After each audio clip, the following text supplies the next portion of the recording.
ආයුබෝවන් වාසනාවන් දායබර අසන්නන්ට වීලපත්කඩේ නාලිකාව හා සම්බන්ධව සිටින මේ මොහොතේ විවාහයක් බලාපොරොත්තු වෙන සිටින නැත්තම් තරුණ වයසේ සිටින තරුණ තරුණියන්ට නැත්තම් තවමත් විවාහයක් සිදු වෙලා නැතුව ටිකක් වයසට පත් වෙලා ඉන්න විවාහ බලාපොරොත්තු වෙන අයට ඒ පිළිබඳව යම් ජ්‍යොතිෂ පදනම මත කරුණු කීපයක් ඉදිරිපත් කිරීමට අද මම සූදානම් වෙනවා. ඉතින් අපි මේ ලෝකේ ජීවත් වෙන මිනිස්සු හැටියට අපේ ජීවිතේ වැදගත්ම ඒ වගේම මගහැරිය නොහැකි අවස්ථාවන් තුනක් තියෙනවා. අපි යම් මොහොතක මේ ලෝකෙ ඉපදෙනවා. දෙමව්පියන් අපිව පෝෂණය කරනවා. සුදුසු වයස ආවම විවාහයක් කරගන්නවා. නැත්තම් දෙමව්පියෝ අපිට අපිව පොළඹවනවා විවාහයක් කරගන්න කියලා. ඉතින් අපි අපට උරුම ජීවිතේ ඒ උරුම විදිහට ගත කරලා මරණයටපත් වෙනවා.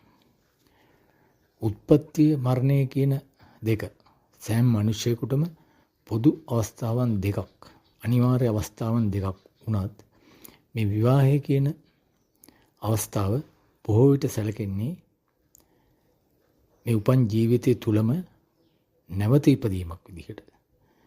මොකද විවාහය කියන්නේ තවත් කෙනෙක් සම්බන්ධ කරගෙන, තවත් කෙනෙක් ජීවිතයට බද්ධ කරගෙන, ඔක තවත් පැහැදිලිව කියනවා නම් තවත් ශරීරයක් හා මනසක් Tamanට වෙල්ඩින් කරගෙන ජීවත් වීමක් නේ. පුද්ගලයෙක් ජීවත් වෙන්නේ සුරපුරයකද නැත්නම් මිහිපිට අපායකද කියන සාධකයේ නිර්ණය වන්නේ විවාහය කියන බන්ධනය අනුව. මෙලොව ඉපදෙන සෑම මිනිසෙකුටම විවාහයක් උරුමවන්නේ නැහැ. දැන් මේ කාලේ නිතරම අහන්න ලැබෙන ආරංචිත් එක්ක බලනකොට එක අතකින් තනිකඩව ජීවත් වෙන අයට ප්‍රශ්න ගොඩක් අඩු තත්ත්වයක් තමයි අසන්න දකින්න ලැබෙන්නේ. දැන් තරුණ තරුණියන් විවාහ ජීවිතයකට ඇතුළු වෙනවට වඩා තනිකඩව ජීවත් වීම අගය කරන යුගයකට අපි ඇතුළු වෙලා තියෙනවා කියලා තමයි පේන්නේ තියෙන්නේ. නමුත් මීට දශක කිහිපයකට පස්සට ගියොත් විවාහ වීම අනිවාර්ය අංගයක් ලෙසත්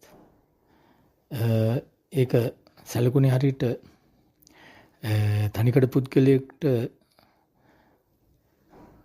ලැබුණ සමාජ පිළිගැනීම ගොඩක් අවම තත්ත්වයක තිබුණ කාලය තමයි අපේ මතකයේ පවතින්නේ යට ගියාව. තත්ත්වය කෙසේ වුණත් අපි බලමු යම් අයෙකුට විවාහයක් සිදුවීම වෙනස. ඒ තැනැත්තාගේ උත්පත්ති කේන්ද්‍රයේ වේලපත්කඩේ අදාළව ජ්‍යොතිෂ සිද්ධාන්ත මොනවද කියලා. විවාහය පෙන්වන ස්ථානය වන්නේ ප්‍රධාන වශයෙන්ම ඔබගේ කේන්ද්‍ර සටහනේ 7 වෙනි කොටුව. තමගේ ලග්නයට අනුව 7 අධිපති ග්‍රහයා කේන්ද්‍රයේ තැන්පත්ව සිටින භාවය ඒ කියන්නේ කොටුව අනුව ප්‍රධාන වශයෙන් විවාහය සම්බන්ධය පුරෝකථනයක් ඉදිරිපත් කරලා දිනවා ජ්‍යොතිෂ සිද්ධාන්තවල. ඔබගේ පහසුවෙන් පිණිස මම ඉදිරිපත් කරන්නම් ලග්න 12ටම කිනම් ග්‍රහයාද 7 අධිපතිත්වය දරන්නේ කියලා. මේෂ ලග්න හිමියෙකුගේ 7 අධිපති වෙන්නේ සිකුරු. වෘෂභ ලග්න හිමියෙකුගේ 7 අධිපති වෙන්නේ කුජ. මිථුන ලග්න හිමියෙකුගේ 7 අධිපති වෙන්නේ ගුරු. කටක ලග්න හිමියෙකුගේ 7 අධිපති වෙන්නේ ශනි. සිංහ ලග්න හිමියෙකුගේ 7 අධිපති වෙන්නේ ශනි. කන්‍යා ලග්න හිමියෙකුගේ 7 අධිපති වෙන්නේ ගුරු. තුලා ලග්න හිමියෙකුගේ 7 අධිපති වෙන්නේ කුජ. වෘශ්චික ලග්න හිමියෙකුගේ හතාධිපති වෙන්නේ සිකුරු. ධනු ලග්න හිමියෙකුගේ හතාධිපති වෙන්නේ බුධ. මකර ලග්න හිමියෙකුගේ හතාධිපති වෙන්නේ සඳු. කුම්භ ලග්න හිමියෙකුගේ හතාධිපති වෙන්නේ රවි. මීන ලග්න හිමියෙකුගේ හතාධිපති වෙන්නේ බුධ.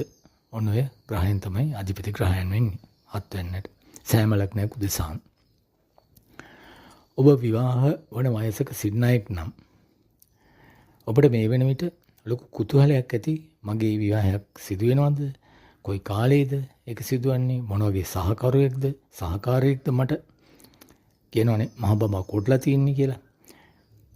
ඉතින් මේ ප්‍රශ්න වලට ඔබටම පිළිතුරු දැනගන්න පුළුවන් දැන් ඔබේ වේලපත්කඩේ උත්පත්ති කේන්ද්‍රයේ අතරා අරගෙන මේ පහත් දක්වන අන්දමට පොඩි විමර්ශනයක් කළොත්.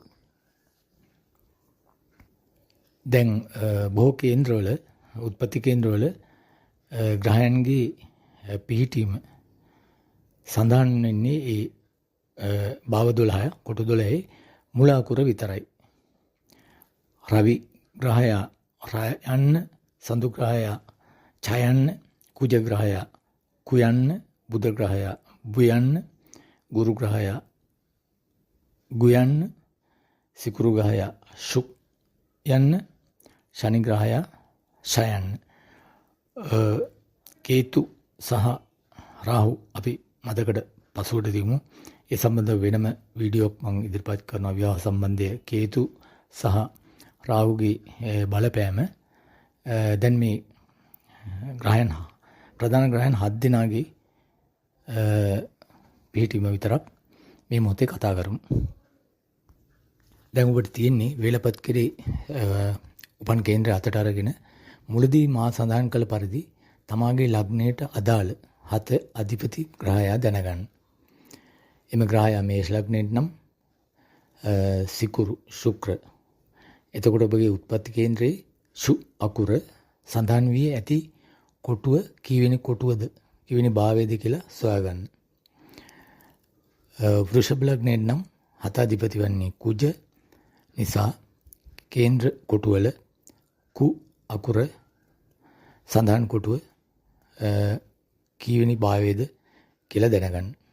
අනිත් ලග්න වලටත් ඒ ආකාරයෙන් සොයා දැනගන්න පුළුවන් අනෙක් ලග්න හිමියන්ටත්. දැන් ඔබට කරන්න තියෙන්නේ හත අධිපති ග්‍රහයා සිටින භාවය අනුව විවාහය පිළිබඳ ජ්‍යොතිෂයේ මූලිකවම දක්වා ඇති සිද්ධාන්ත අනුව තත්ත්වය ගලපා ගැනීමයි. මේ අනුව 7 අධිපති පළවෙනි භාවයේ ඉන්නවනම් විවාහය ප්‍රමාද වීමට ඉඩ තියෙනවා. බොහෝ විට තමාගේ තත්ත්වය උසස් කරගත හැකි කෙනෙක් තමයි ඔබට සහකරුවෙකෝ සහකාරියෙක් විදිහට ලැබෙන්නේ. හිසේ උෂ්ණ රෝග වගේ සාමාන්‍ය තත්ත්වයක් තිබෙනවා. නිතරම ඔබ ඔවුන්ගේ ඒ පාර්ශවයේ ඥාතීන් සමග ළඟින් සම්බන්ධකම් තබාගත යුතු තත්ත්වයක් මෙතන පෙන්වන්න කරනවා. ඒ කියන්නේ වෙනව ජීවත් වීමකට වඩා ඒ සහකරු හෝ සහකාරියාගේ පැත්ත සමග සම්බන්ධකම් තිබිය යුතු වෙනවා. 7 අධිපති දෙකේ ඉන්නවනම් දෙවෙනි භාවයේ ඉන්නවනම් ප්‍රේම සම්බන්ධකම් වලට නොයෙකුත් බාධා ඇති වෙන තත්ත්වයක් පෙන්නනවා. විවාහ වෙන්න යනකොට සහකරු හෝ සහකාරිය ප්‍රසිද්ධ පුද්ගලයෝ නොවිය හැකි. තමාගේ කතාව අන් අයට ධාරණය කිරීමට නිතර උත්සාහ දරන කෙනෙක්. තමාගේ මතය නිතරම අන් අයට ධාරණය කරවන්න උත්සාහ කරන කෙනෙක්. 7 අධිපති තුන්වෙනි භාවයේ ඉන්නවනම් සහෝදර සහෝදරයන් සමග තිබුණු සම්බන්ධකම් දුරස් කරවන පිහිටීමක්. මේ විවාහය සිදුනහම යම් ප්‍රසිද්ධියක් දරන තැනැත්තෙක් සමග තමයි විවාහය සිද්ධ වෙන්නේ. හතාධිපති 4 වෙනි භාවයේ ඉන්නවනම් ආලය පිළිබඳ කටයුත්තක් ප්‍රේම සම්බන්ධතාවයකින් විවාහය සිද්ධ වෙනවා. අනිත් අයගේ ඒ සහකරුවාගේ පාර්ශ්වය විරුද්ධතාවය මැද්දේ තමයි සිදු වෙන්නේ. නමුත් පසුව ඒ අය සමාදාන වෙන්න තත්ත්වයක් තියෙනවා. ගෞරවය රැකගෙන ජීවත් වෙන පුද්ගලයෙක්, ප්‍රසිද්ධ කෙනෙක්, හොඳින් වගකීම් දරන්න පෙළඹෙන කෙනෙක්. විවාහයට හොඳයි කියන්නේ. ඊගාවට හතාධිපති 5 වන භාවයේ ඉන්නවනම් විවාහ සම්බන්ධය හොඳින් ඇති වෙනවා. ඒ කියන්නේ අන්‍යෝන්‍ය සම්බන්ධකම බොහොම ඉහළ තත්ත්වයක තියෙනවා. නිතරම වැඩවලට දක්ෂ කඩිසර කෙනෙක්. හොඳ අවබෝධයක් තියෙනවා. හොඳ විවාහ ජීවිතයක් ගත කරන්න පුළුවන් සහකරුවෙක් හෝ සහකාරියෙක් තමයි මෙවැනි හතාධිපති 5 ඉන්න කේන්ද්‍ර සටහනක අයිතිකරුවෙකුට ලැබෙන්නේ. එතකොට හතාධිපති 6 වෙනි භාවයේ ඉන්නවනම්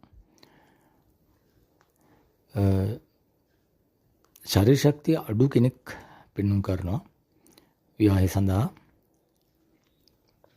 අසනීප තත්ත්ව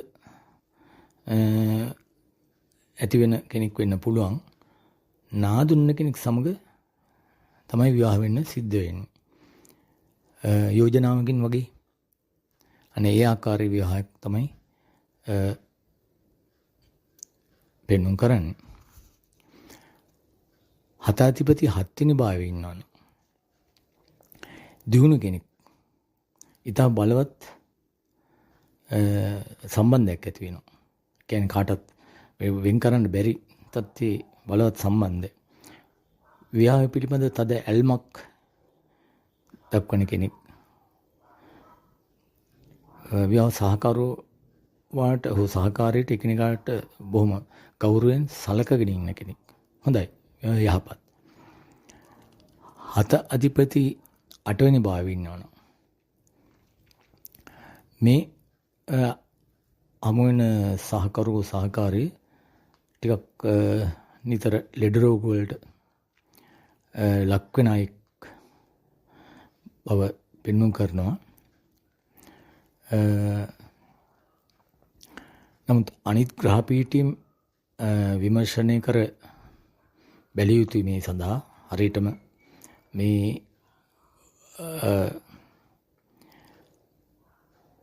අසුබ තත්ත්වයක් කියන්න බෑ එකපාරට. විවාහෙන් දේපල ලැබෙනවා. අනිවාර්යයෙන්ම දෑවැද්ද කියලා කියන්නේ මේ සහකාරෝගේ පැත්තට හෝ සහකාරියගේ පැත්තට දේපල ලැබීමක් අනිවාර්යෙන් සිදු වෙනවා.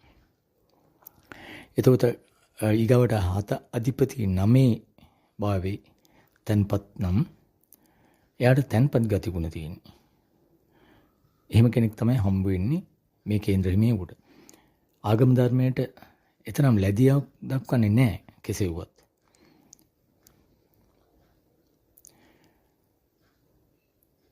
විවාහය ගැන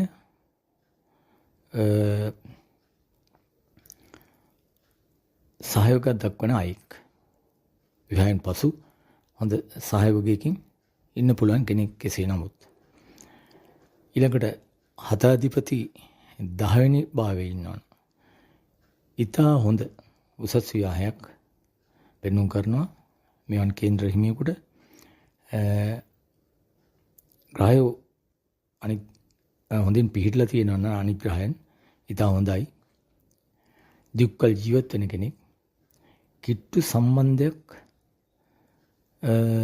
ඇති කරගන්නවා දෙදෙනා සමග. 7 අධිපති 11 වෙනි භාවයේ ඉන්නවනේ. සමාජශීලී පුද්ගලෙක් තමයි විවාහයට ලැබෙන්නේ. සහකාරී හෝ සහකාරී වශයෙන් මිතුරුන්ගේ මාර්ගෙන් යෝජනාවක් වගේ දෙයකින් මෙතන විවාහය මුලදී බොහොම සාර්ථක අන්දමින් බොහොම එකමුතුවෙන් ගත කරනවා. ටික කාලයක් යන විට යම් යම් ප්‍රශ්න මතුවෙන්න ඉඩ තියෙනවා. ආදායම් තත්ත්වය හොඳයි. එතකොට 7 අධිපති 12 වෙනි ඉන්නවා නම් වෙහෙසි මානසිකව කටයුතු කරන්න ඕන කෙනෙක්, ගුණධර්ම වලට ගරු කරන කෙනෙක්, බොහොම ගුණවත් කෙනෙක්, යහපත් කෙනෙක්, ආදායම් තත්ත්වයේ ගොඩනගා ගත යුත්තේ බොහොම වෙහෙසි මානසික වෙලා කියලා තමයි පෙන්වුම් කරන්නේ. ඉතින් මේ ඉදිරිපත් කළේ විවාහ සම්බන්ධ මූලිකවම ප්‍රාථමිකවම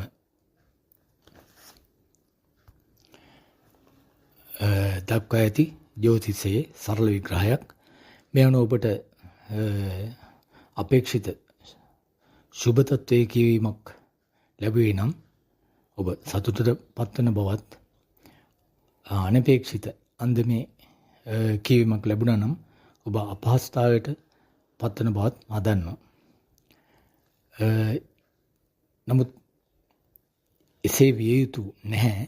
මේ දැක්වේ ජ්‍යොතිෂයේ විවාහ සම්බන්ධ ප්‍රාථමික ඉදිරිපත් කිරීමක් පමණයි. මීට එහා ගිය නොයෙකුත් යෝග සහ ග්‍රහ දෘෂ්ටි අනුව මේ ඉදිරිපත් කිරීම බොහෝ දුරට වෙනස් වෙන්න පුළුවන්. දැන් ඔය කියපු ආකාරයේ තමන්ට අසුබ තත්ත්ව දෙන ස්ථානයක 7 වෙනි තියා පීඨා තිබෙන මනම් ගුරු හංස යෝගය, පංචමා පුරුෂ යෝග වැනි ග්‍රහ සංයෝග තත්ත්වයන්, ඒ වගේම විවාහකාරක සිකුරු බලවත් උච්චව ශේත්‍රව සිටීම, පුත්‍රකාරක ගුරු බලවත්ව කේන්ද්‍රයේ බලවත් ස්ථානයක සිටීම, ඒ වගේම 7 වෙනිට එවැනි ග්‍රහයන්, බලවත් ග්‍රහයන්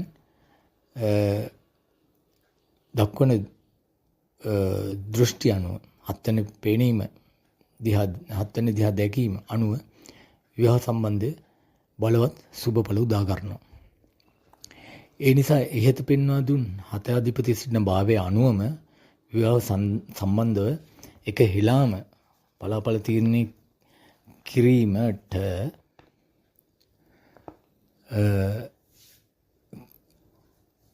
යාම සරල සම්පූර්ණ නිවැරදි තීරණයක් නොවන බව බොහෝ අවස්ථාවල කේන්ද්‍ර පිටපත් පරීක්ෂා කිරීමේදී අපි අත්දැක තියෙන බවද මෙතෙන්දී ප්‍රකාශ කරන්නම ඕනේ. ඒ අනුව ඔබ කළ යුත්තේ 7 අධිපති සිටින තැන අනුව විවාහ සම්බන්ධව යම් ප්‍රශ්නකාරී තත්ත්වයක් ඔබ දුටුවා නම් දක්ෂ දෛවඥයෙක් හමු වී විවාහ සම්බන්ධ සමස්ත කේන්ද්‍රයේ ඇති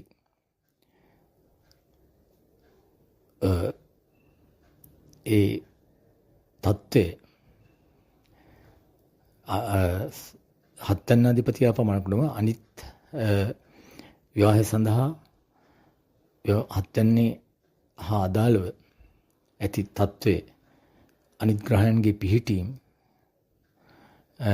අනුව සම්පූර්ණ පරීක්ෂාවක් ලබා ගැනීම බව කරුණාවෙන් දන්වා සිටිනවා. කිසියෙකු අධෛර්යමත් භාවයට පත්වීමට අවශ්‍ය නැහැ